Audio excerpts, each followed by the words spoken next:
کو شاہد بنا کر کہتی ہوں ایک بار بھی ان دونوں نوجوانوں میں سے کسی نے میری طرف آنکھ اٹھا کر نہیں دیکھا نہیں. جب میں اترتی، جب میں چڑھتی، جب میری حاجتیں ہوتی تو یہ نوجوان اپنا چہرہ پھیر لیتے. ایک بار بھی انہوں نے دیکھا نہیں. یمن پہنچ کر کے وہ اپنے خاندان کو جمع کرتی اور کہتی میں تو یہ سوچ رہی تھی مدینہ اب سیف نہیں ہے، میں اپنے خاندان کے پاس آ جاؤں، لیکن اعلان کرتی ہوں اے میرے خاندان والوں، میں بھی واپس مدینے جا رہی ہوں، تم بھی واپس مدینے آ جاؤ. عورتوں کی عزت اگر کہیں محفوظ ہے تو وہ دامن مصطفیٰ میں محفوظ ہے.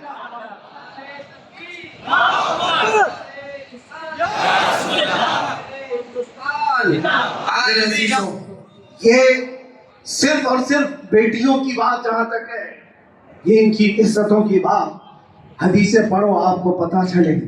بیٹی ہونے پر میرے آقا نے شفاعت کی بات فرمائی. بہن ہو تو فرمایا اس کی غائبانہ بھائی کے حق میں دعائیں ایسی قبول ہوتی ہیں جیسے کعبے کے پاس قبول ہوتی ہیں. ماں ہو تو اس کے قدموں میں جنت.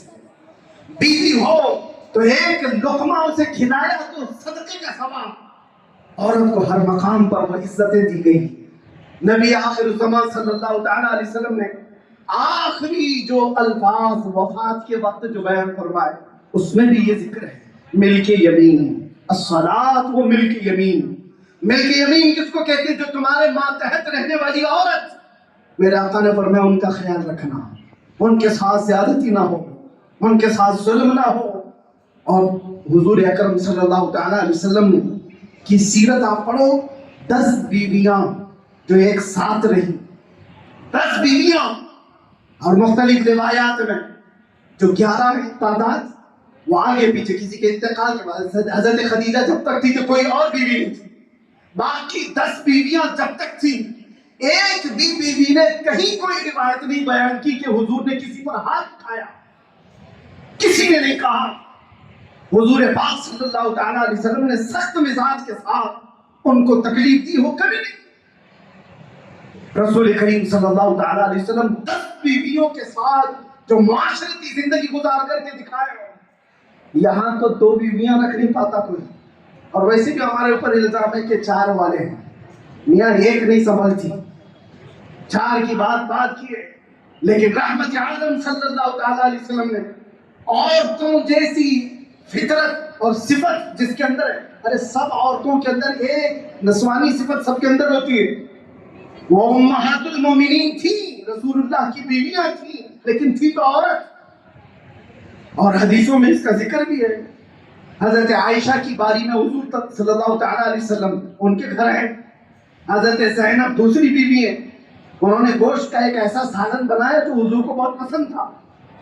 انہوں نے سوچا آج میرے گھر میں حضور تو آئیں گے نہیں، باری عائشہ کے گھر ہے. تھوڑا سا سالن انہوں نے اپنی خادمہ کو دے کر کے بھیجا. عائشہ کے گھر رسول اللہ صلی اللہ علیہ وسلم یہ سالن حضور کو پسند ہے. پہنچا. عورت ہوتی خادمہ لے کر کے آئی. حضرت عائشہ نے پوچھا یہ کہاں سے آیا؟ کہا زینب کے ہاں سے. کونی مار کے گرا دیا. آج میرے پاس ہے رسول اللہ اور مہمان نوازی ضیافت جو کچھ بھی ہوگی وہ عائشہ کے گھر سے ہوگی. مختصر سی یہ چھوٹی چھوٹی باتیں ہیں. عورتوں کے اندر تو ہوتی ہی ہیں. ارے 2 کے درمیان مساوات کرنا ایک بڑا چیلنج ہوتا ہے. میرے مصطفیٰ نے 10 بیویوں کے ساتھ مساوات کر کے کائنات کو دکھایا. یہ کون کر سکتا ہے؟ جو رحمت عالم ہو. یہ وہی کر سکتا ہے جو ریئلٹی میں کہتا بھی ہو اور کرتا بھی ہو. دنیا کو عورتوں کے حقوق کو بتانے والا خود کبھی بیوی نہ رکھ سکتا اور وہ دنیا کو پاس پڑھا رہا ہے عورتوں کی عزتوں کے لیے. ایک بات آپ سمجھ کر کے چلیں، اسلام ریئلٹی کی بات کرتا ہے، حقیقت کی بات کرتا ہے. اولاد کی بات جہاں تک آئے، مصطفیٰ کریم صلی اللہ تعالیٰ علیہ وسلم نے اولاد کے لیے جو فرمایا اور اس کے علاوہ مساوات کی جہاں تک بات آئے، میں کل ملا کر کے آج کے دن کی ایک عظمت بتاؤں. آج کے دن بہت سارے انقلاب آئے. علم کا انقلاب، انسانوں کے عروج و ارتقاء کا انقلاب، جہالت سے نکالنے کا انقلاب، برائیوں سے باز لانے کا انقلاب. ارے وہ صحابہ جو ایمان لانے سے پہلے ان کے حالات یہ تھے کہ وہ شراب نوشی اور خمار بازی میں فخر کرتے تھے. 50 سال پرانی شراب جمع کر کے پینے کا رواج تھا. 50 سال پرانی شراب نشہ زیادہ کرتی ہے. لیکن ایک فرمان رسول تھا جس نے ان کی زندگی کو بدل ڈالا. حضرت انس کہتے ہیں میں قہوہ خانے میں لوگوں کو شراب پیالوں میں بھر کر کے دیا کرتا تھا. ایک شام ایسی آئی کہ مدینے میں اعلان ہوا, اللہ کے رسول نے فرمایا مسلمانوں آج سے شراب حرام ہو گئی. صرف اعلان ہوا, جیسے ہی یہ آواز گونجی مدینے کی گلیوں میں, جس کے ہاتھ میں پیالہ تھا وہ وہیں سے پٹک دیا, جس کے گھر میں مٹکا تھا اس نے توڑ دیا. وہ ایک دن تھا مدینے کی ساری نالیاں شراب سے بہ رہی تھی. ایک فرمان رسول نے ان کی زندگیوں بدل ڈالی. انقلاب میرے عزیزو, یہاں رک کر کے میں اس انقلاب پر تھوڑی سی بات اور کرنا چاہوں گا. وہ صحابہ سے آپ کی محبت ہے یا نہیں؟ ہم اہل ایمان ہیں, اس صحابہ سے ہماری محبت, اس رسول سے محبت نہ ہوتی تو یہاں آتے بھی نہیں آپ. اس رسول سے آپ کو بے پناہ محبت. آج اگر میں کہوں, ہر بچہ ہر جوان یہ کہنے کو تیار ہے, اس ناموس مصطفیٰ پر تم کیا دو گے؟ چندے کی بات نہیں, گردنیں دینے کو تیار ہے. یہ لبیک یوں ہی نہیں کہا جاتا. لبیک کا مطلب ہوتا ہے ہم حاضر ہیں یا رسول اللہ, ہم حاضر ہیں یا رسول اللہ. بتاؤ کس چیز سے تم حاضر ہو؟ جان سے, اپنی تمام چیزوں سے حاضر ہو. لیکن ایک بات میں پوچھنا چاہتا ہوں, جو قوم اپنے نبی سے اتنی محبت کرتی ہو, جان دینے کے لیے تیار ہے, حضور پر مر مٹنے کو تیار ہے, ہر ستم ہر مصیبت گوارا کرنے کو تیار ہے, اس قوم کے اندر اگر نشہ عام ہو چکا ہے تو یہ بہت بڑی فکر کی بات. جس چیز کو میرے آقا کائنات سے ختم کرنے آئے, ان کی امت اس چیز کو رواج کیسے دے سکتی ہے؟ حیرت کی بات ہے میرے عزیزو. مسلمان اور نشہ دو ایسی چیزیں ہیں جیسے دن اور رات. دن اور رات کا کیا ملا؟ کالا اور سفید دونوں ایک ہو نہیں سکتے. مسلمان اور نشہ اتنا اپوزٹ ہے, اتنا اپوزٹ ہے. ہمارے محلوں میں نشہ آیا کہاں سے؟ ہمارے محلوں میں نشہ بکتا کیسے؟ تم نے کیا حدیثیں نہیں سنی؟ وہ صحابہ تو پہلے حرام نہیں ہوئی تھی اس لیے استعمال کر رہے تھے. ہم تو پیدائشی کانوں میں سنتے آ رہے کہ حرام ہے, حرام ہے, حرام. ابھی تمہیں اور کوئی حرام کرنے والا نہیں آنے والا ہے.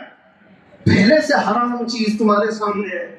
کون ہے جو ہمارے بچوں کو اس آوارگی میں آج مبتلا کر دیا؟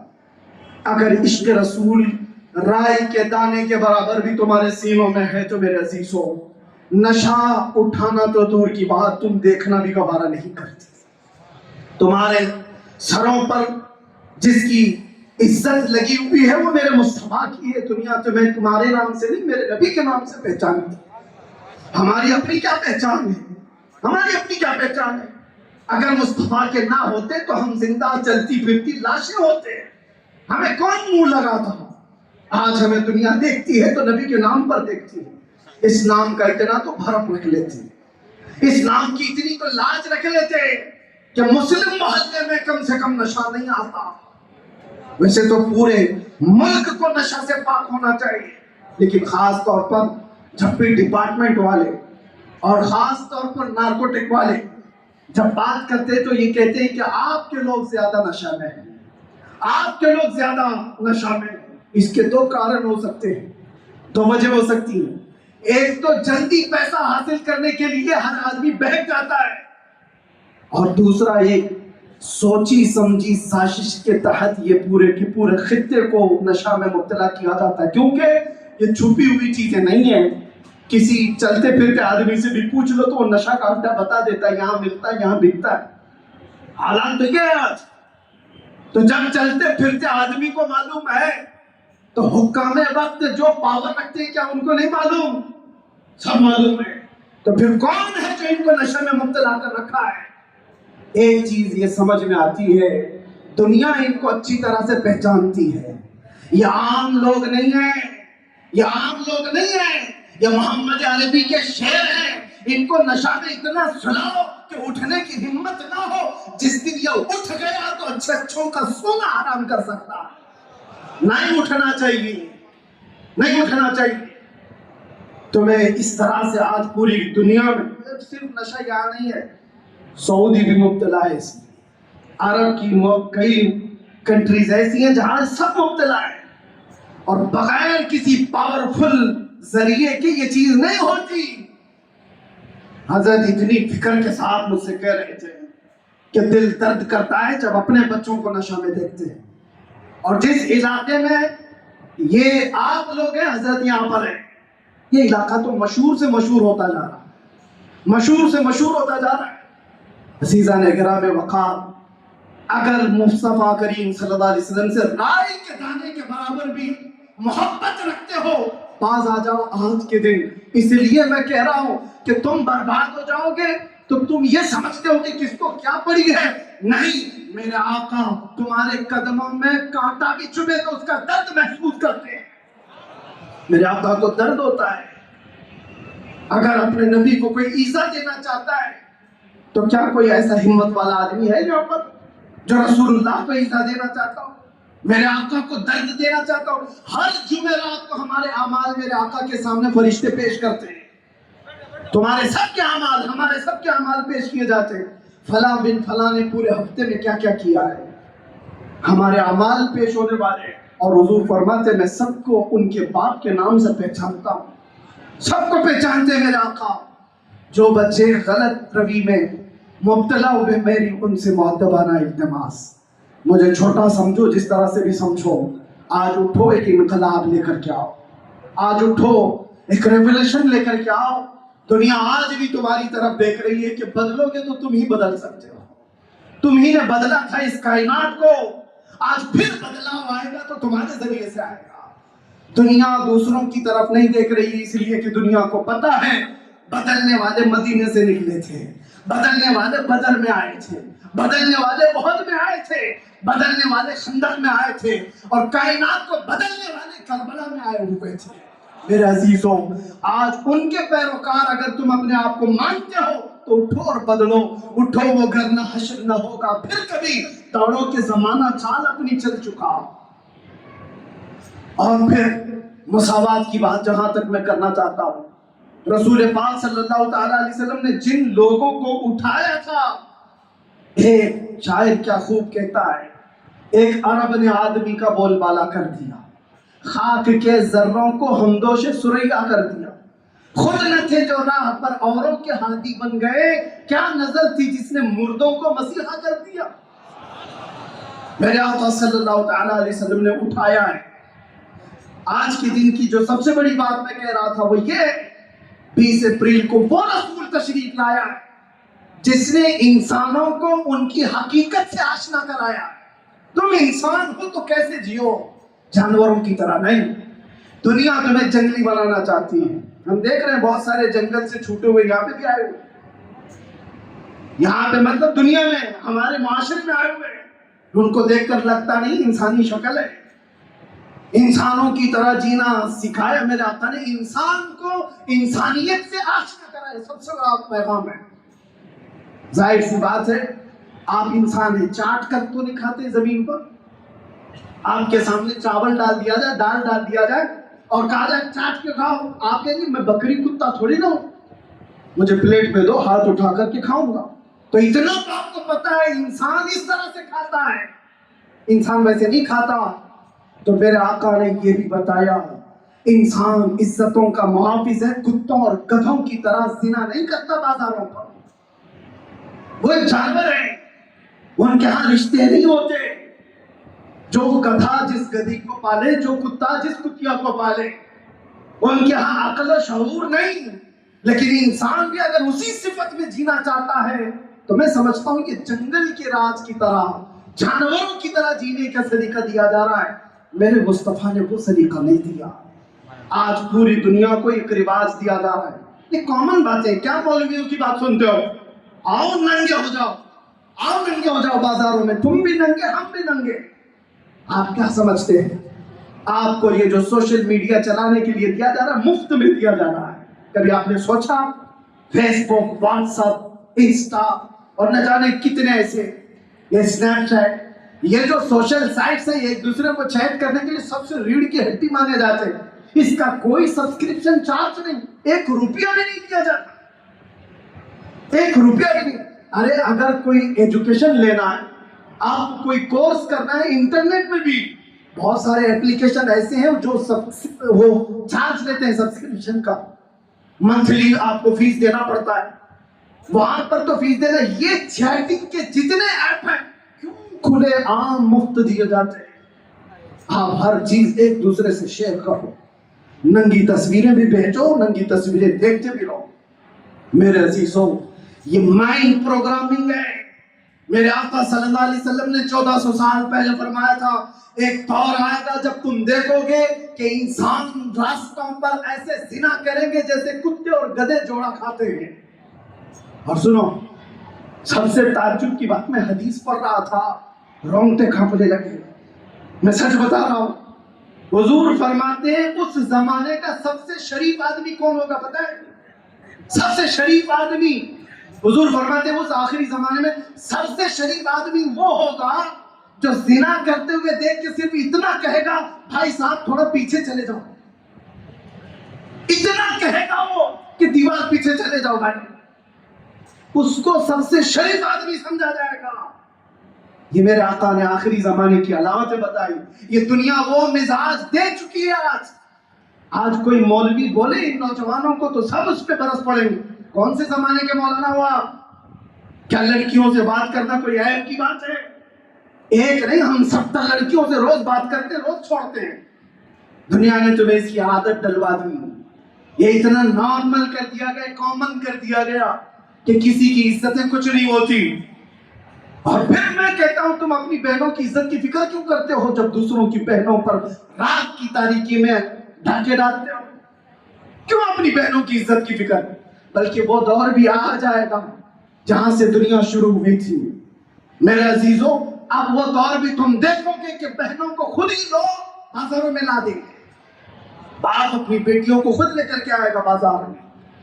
ہم نے مصر میں دیکھا ہے، آج سے تقریباً 17 سال ہو گئے میں آ کر کے، اس وقت جب ابھی سوشل میڈیا کا دور نہیں تھا، دریائے نیل پر ناچتی ہوئی لڑکیاں، تعجب ہوتا کہ ادھر سے گاڑی گزر جائے تو آنکھیں بند کر لیں، لیکن کسی ساتھی نے کہا کہ یہ طوائف نہیں ہے، یہ ناچنے والیاں نہیں ہیں، یہ فیملی کے ساتھ آئی ہوئی لڑکیاں ہیں، ان کے ماں باپ سامنے بیٹھے ہوئے ہیں۔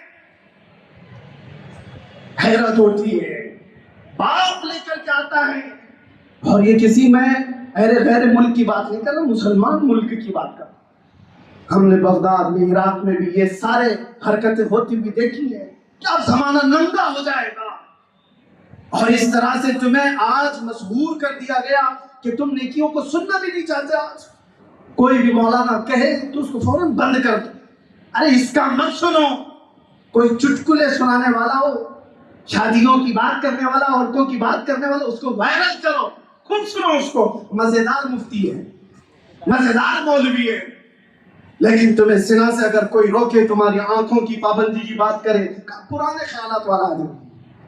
عزیزان گرامی، آپ سے میں یہ کہتا ہوں، تم جس اسلام کی بات کرتے وہ اسلام نہیں ہے۔ یہ میرے آقا کا اسلام تو یہ تھا، میرے آقا کا اسلام تو یہ تھا کہ نبی پاک صلی اللہ تعالیٰ علیہ وسلم کے صحابہ جس معاشرے میں رہتے برسوں ہو جاتے، انہوں نے بھابھیوں کو نہیں دیکھا تھا، برسوں ہو جاتے، اپنے سگے بھائی کی عورت کو نہیں دیکھا۔ اور آج ہم جس اسلام کی بات کر رہے ہیں، ابھی اگر نعرہ لگاؤ کوئی بھی اسلام زندہ باد، تو دیکھو چھت گونجنے لگ جائے، دیواریں گونجنے لگ جائے، اسلام زندہ باد کے مسجد میں زندہ باد، تمہاری شادیوں کی محلوں میں کیا ہو گیا اسلام؟ کہاں ہے اسلام؟ تمہاری بیویوں پر اسلام زندہ باد نہیں، تمہاری بیٹیوں پر اسلام زندہ باد نہیں، تمہاری ماؤں پر اسلام زندہ باد نہیں۔ ہم کسی شادی میں جانے سے اب گھبرانے لگ گئے، ڈرنے لگ گئے۔ اکثر ایسا ہوتا ہے، ہم اپنی شکل و شباہت دیکھتے ہیں، یا یہ علماء بھی ہوتے ہوں گے، میاں ہم کو پردہ کر کے جانا پڑتا ہے، باقی پردے والی تو سب کھلے ہوتی ہیں۔ مردوں کو، علماء کو پردے میں لے کے جایا جاتا ہے کیونکہ یہ سب ننگی ہے۔ وہ بات کرتی ہے فاطمہ الزہرا کی، دل پر چوٹ لگتی ہے، میرے آقا کی وہ دختر نیک اختر، لگ کے جگر، جس کا جنازہ بھی کسی نے نہیں دیکھا، اس سے نسبت جوڑنے کی بات کرتی ہماری بہنیں آج۔ اور حد تو یہ ہے اس رسول اللہ کی بیٹی کے پردے کا حال یہ ہے، حدیث مبارکہ ہے قیامت کے دن لوگ تو ننگے اٹھائے جائیں گے، لیکن اس محشر کے میدان میں بھی ایک آواز آ رہی ہوگی فرشتوں کی طرف سے، یا اہل محشر غضوا ابصارکم فإن فاطمہ بنت محمد تمر الی الجنہ، اے محشر والے اپنی آنکھیں نیچی کر لو، محمد کی بیٹی فاطمہ جنت کی طرف جا رہی ہے۔ اس دن بھی اعلان ہوگا، اور ہماری عورتیں ان سے نسبت جوڑنے کی بات کرتی ہیں، یہ بے حیائی کا دور۔ آج اس انقلابی دن پر میرا یہ پیغام ہے، میرے آقا صلی اللہ علیہ وسلم نے جس نقطے پہ ہمیں چھوڑا تھا، آؤ اس نقطے پر۔ میرے آقا کریم صلی اللہ تعالیٰ علیہ وسلم دنیا سے جانے سے پہلے ایک مرتبہ ایسا ہوا کہ روئے میرے آقا نے۔ حضور سے سیدنا ابو بکر صدیق نے پوچھا، یا رسول اللہ صلی اللہ علیہ وسلم غم کس بات کا؟ میرے آقا فرماتے ہیں ابھی میرے پاس دنیا آئی تھی، اس نے کہا میرا مال و متاع لے لو، میں نے ٹھکرا دیا۔ دنیا نے کہا میرا حسن و جمال قبول کر لو یا رسول اللہ، ایک سے ایک لڑکیاں آپ کی خدمت میں ہوں گی۔ حضور فرماتے ہیں میں نے ٹھکرا دیا، مجھے تیرے حسن و جمال کی بھی حاجت نہیں، تیرے دولت و مال کی بھی نہیں۔ تو دنیا مجھے یہ کہہ کر کے گئی، یا رسول اللہ آج آپ نے مجھے ٹھکرایا، لیکن آپ کے بعد آپ کی امت ایسا نہیں کر سکے گی، وہ مجھے لے لے گی، میرے حسن و جمال میں مصروف ہو جائے گی، میرے دولت و مال میں غرق ہو جائے گی۔ حضور فرماتے ہیں دنیا کی اس بات نے مجھے رلا دیا، دنیا کی اس بات نے مجھے رونے پر مجبور کیا۔ میرے آقا صلی اللہ تعالیٰ علیہ وسلم کو اگر غم تھا تو اسی دور کا تھا یہ، جب امت میرے آقا کی طرف دیکھ بھی نہیں رہی۔ آج سال میں ایک مرتبہ کیا ہم جلسہ کر کے اس نبی رحمت کا حق ادا کر سکتے ہیں؟ اس کائنات کے آقا و مولا کی خدمات کا حق ادا کر سکتے ہیں؟ زندگی بھر سجدہ شکر ادا کرنے کے بعد بھی میرے مصطفیٰ کے نکلے ہوئے آنسو کے قطرے کا بھی حق پوری امت نہیں ادا کر سکتی، پوری امت نہیں ادا کر سکتی۔ جو نہ بھولا ہم غریبوں کو رضا، یاد اس کی اپنی عادت کیجیے۔ آج میرا پیغام صرف یہ میں درد دل کے ساتھ کہتا ہوں، دنیا تمہیں دیکھ رہی ہے اور میرے نبی کے نام سے دیکھ رہی ہے، اور آج تم یہاں پر کہتے ہو مجھے دیکھ کر کے میں جو چیختا چلاتا ہوں، میرے اوپر بڑی پابندیاں جو کچھ بھی لگانے کی کوششیں کی جا رہی، اس لیے کہ جذبات کا مقرر بنا، اس لیے صرف کہ لوگ حضور کی شان رسالت میں بھونکنے لگ گئے۔ اور میں کبھی اس کے در پر نہ سوچتا ہوں آخر یہ کتے بھونکنے تک آئے کیوں؟ ان کو یہاں تک کا راستہ دیا کس نے؟ میرے آقا کو انہوں نے دیکھا نہیں، حضور کو سمجھا نہیں، سوشل میڈیا اٹھا کر کے نبی کو گالیاں دینے لگ گئے۔ ان کے پیچھے جب ریزن تلاش کیا جاتا ہے تو یہ بد عمل مسلمان نظر آتے ہیں، ان کو دیکھ کر کے وہ نبی کو گالیاں دے رہے ہیں۔ مسلمان ایسے ہوتے ہیں اس لیے ان کا نبی ایسا۔ معاذ اللہ رب العالمین، کیا آج ہماری زندگی اس موڑ پر آ گئی کہ ہماری وجہ سے میرے نبی کی عزت پر انگلیاں اٹھنے لگ جائیں؟ ہماری زندگی آج اس موڑ پر آ گئی کہ حضور کو پڑھے بغیر آدمی گالی دینے لگ جائے، اس لیے کہ میں نے عمل ایسے دکھائے لوگوں کو۔ شراب کی بوتل ہمارے ہاتھ میں آ گئی، نشے کے اڈے پر میں بیٹھا، تاش کے پتے ہمارے گلیوں میں، تو دنیا پھر یہ سمجھنے لگی کہ محمد کا پیغام یہی تھا۔ دنیا تمہیں دیکھ کر کے نبی کو پہچانتی، وہ پڑھتی نہیں ہے، دیکھ کر کے سمجھتی ہے۔ ہر زمانے میں مسلمان اپنے نبی کا ترجمان رہا ہے، ایمبیسیڈر رہا ہے۔ بدلو اپنی زندگی کو، اور اگر آج نہ بدلے تو وہ دن انتظار کرو جب قبر پہ رکھے جاؤ گے۔ بزرگوں نے فرمایا فرشتے سوال کریں گے تیرا رب کون ہے، تیرا دین کیا ہے؟ تیسرا سوال میرے نبی کو دکھا کر کہیں گے۔ اکثر ائمہ نے کہا کہ رسول اللہ قبر میں آئیں گے، قبر میں تشریف لائیں گے، تمہارا یقین ہے یا نہیں؟ میرے آقا حضور قبر میں آئیں گے، یقین ہے؟ بزرگوں نے فرمایا وہ وقت بھی آئے گا اے مسلمان سنبھل جا، جس وقت تیسرا سوال فرشتے حضور کو دکھا کر پوچھ رہے ہوں گے ان کے بارے میں کیا کہتا تھا؟ بزرگوں نے فرمایا حضور اپنا چہرہ پھیر لیں گے اور کہیں گے خبردار میری طرف دیکھنا مت۔ حضور اگر فرما دیے یا رسول اللہ اگر تم سے جو منہ چھپا ہوں تو کروں کس کے سامنے؟ کیا اور کسی سے توقع نظر کی ہے؟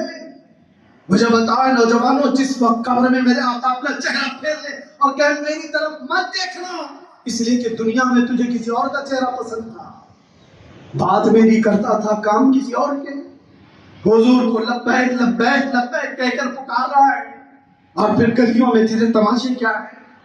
تو اگر نبی کا نہیں بن سکا تو قبر میں کس چیز کے انتظار میں جائے گا اس دنیا سے؟